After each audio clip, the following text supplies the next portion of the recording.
Assalamualaikum warahmatullahi wabarakatuh. Alhamdulillahirabbil alamin. Allahumma shalli ala sayyidina Muhammad wa ala ali sayyidina Muhammad. Malam ini saya bagikan ilmu hakikat, yaitu ilmu kebenaran hakiki yang datangnya dari Al-Haq terkait dengan orang alim dan orang ma'rifat. Itu ada perbedaannya. Untuk itu saya beri tema orang alim belum tentu ma'rifat, sedangkan orang yang ma'rifat sudah pasti alim. Sebelum saya menjabarkan kalam hakikat tersebut, perlu diketahui pengertian orang alim adalah orang yang ahli ilmu agama, orang yang sudah memahami ilmu syariat tentang Al-Quran dan juga tentang As-Sunnah, hadis-hadis Nabi.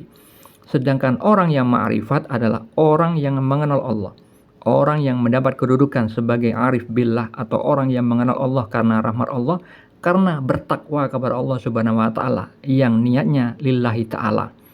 Yang mana orang yang ma'rifat ini adalah orang yang mendapat janji dari Allah Subhanahu wa taala, sebagaimana Allah berfirman terhadap orang yang bertakwa, terdapat di dalam surat Al-Baqarah ayat 282. Allah taala berfirman pada kalimat terakhir, dan bertakwalah kepada Allah, Allah memberikan pengajaran kepadamu, dan Allah maha mengetahui segala sesuatu. Jadi orang yang ma'rifat itu adalah orang yang bertakwa, dan orang bertakwa sudah pasti dengan landasan ilmu syariat sesuai Al-Quran dan As-Sunnah. Nah, sekarang ingin saya jabarkan tentang perbedaan orang alim dengan orang yang ma'rifat. Orang yang ma'rifat itu, orang yang alim itu adalah orang yang ahli di bidang ilmu agama. Baik itu ahli mentafsirkan, begitu juga orang yang bisa menghafal semua ilmu-ilmu syariat tersebut. Nah, itu adalah orang alim. Tapi orang alim itu masih ada peluangnya masuk ke dalam neraka.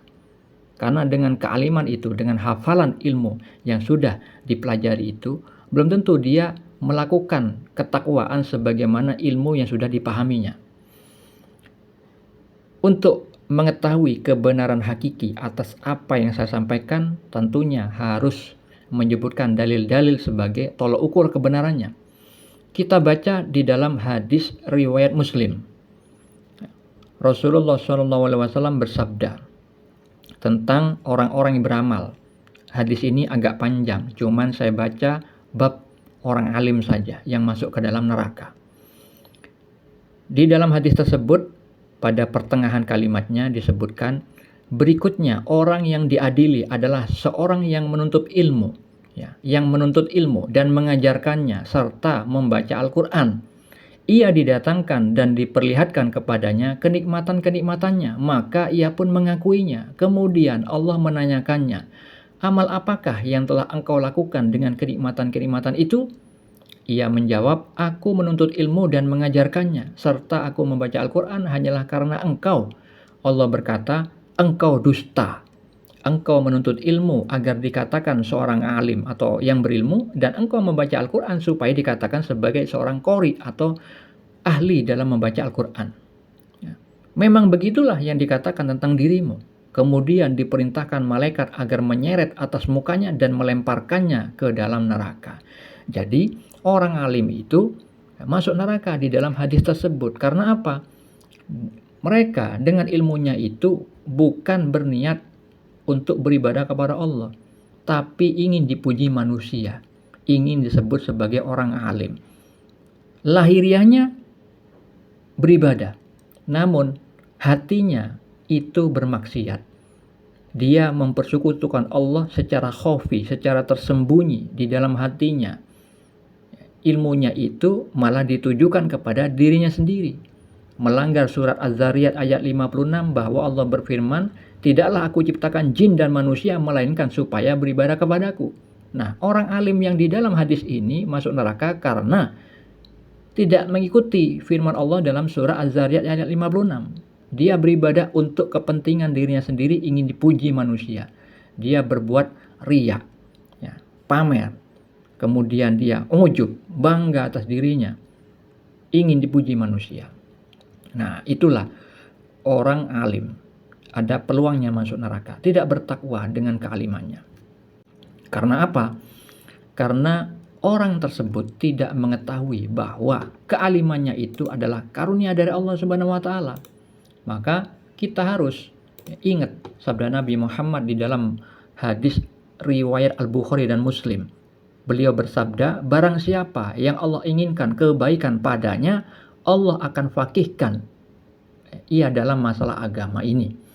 Jadi fakihkan itu maksudnya dimudah pahamkan tentang ilmu agama. Jadi Allah yang memberikan rahmatnya, pertolongannya, supaya manusia yang dikehendaki kebaikan itu dimudahkan memahami ilmu agama. Nah, sedangkan orang yang tadi yang masuk neraka tidak mengetahui atau mungkin lalai dari hadis Nabi ini. Bagaimana mungkin orang itu bisa pamer, ingin menunjukkan dirinya alim, ingin dipuji manusia kalau dia mengetahui dalil ini, bahwa kemampuan dia memahami ilmu agama itu adalah dari Allah, rahmat Allah. Dia juga tidak tahu tentang firman Allah di dalam surat At-Takwir ayat 29. Allah Ta'ala berfirman, dan kamu tidak dapat menghendaki atau menempuh jalan itu kecuali apabila dikehendaki Allah Tuhan seluruh alam. Di dalam surat An-Nisa ayat 79 Allah Ta'ala berfirman, kebajikan apapun yang kamu peroleh adalah dari sisi Allah. Nah, di dalam surat As-Saffat ayat 96 Allah berfirman, padahal Allah lah yang menciptakan kamu dan apa yang kamu perbuat itu. Di dalam surat Asy-Syam ayat 8 Allah berfirman, maka dia mengilhamkan kepadanya jalan kejahatan dan ketakwaannya. Jadi Allah lah yang memberi peluang, kemampuan kepada manusia bisa berbuat maksiat, bisa berbuat jahat, dan juga bisa berbuat takwa. Jadi kalau misalkan manusia itu berbuat takwa, mampu melakukan ketaatan, dia harus mensyukuri karena itu rahmat dari Allah Subhanahu wa taala. Tapi ketika dia memilih jalan yang fasik, jalan yang melanggar, maka dia harus mengakui keterbatasannya, kekurangannya. Karena apa? Allah berfirman di dalam surat An-Nisa ayat 79, ya, pada kalimat setelah kebajikan apapun yang kamu peroleh adalah dari sisi Allah, dan apa saja bencana yang menimpamu maka dari kesalahan dirimu sendiri. Nah, itulah tentang manusia yang terbatas. Sedangkan orang yang makrifat, ya, orang yang mengenal Allah, itu mendapat kedudukan makrifat, sudah pasti orang yang bertakwa. Niatnya lillahi ta'ala. Nah, ketakwaan itu tidak mungkin Allah terima kalau tanpa ilmu. Ketakwaan itu sudah pasti dari ilmu, memahami ilmu yang benar, dilanjutkan bertarekat atau mengamalkan sesuai aturan Allah dan Rasul Allah. Nah, gitu. Sehingga ketika orang yang makrifat itu beramal, ketika mampu beramal soleh, maka dia mengingat bahwa kemampuan itu adalah karunia dan rahmat dari Allah Subhanahu wa taala, sebagaimana Nabi Muhammad SAW bersabda di dalam hadis Bukhari dan Muslim, ya, amal seseorang tidak akan memasukkan seseorang ke dalam surga. Engkau juga tidak, wahai Rasulullah? Tanya beberapa sahabat. Beliau menjawab, aku pun tidak. Itu semua hanyalah karena karunia dan rahmat Allah. Jadi Nabi di mana beliau itu Rasul Allah, itu juga mengakui bahwa amal solehnya yang beliau lakukan itu adalah karunia dan rahmat dari Allah.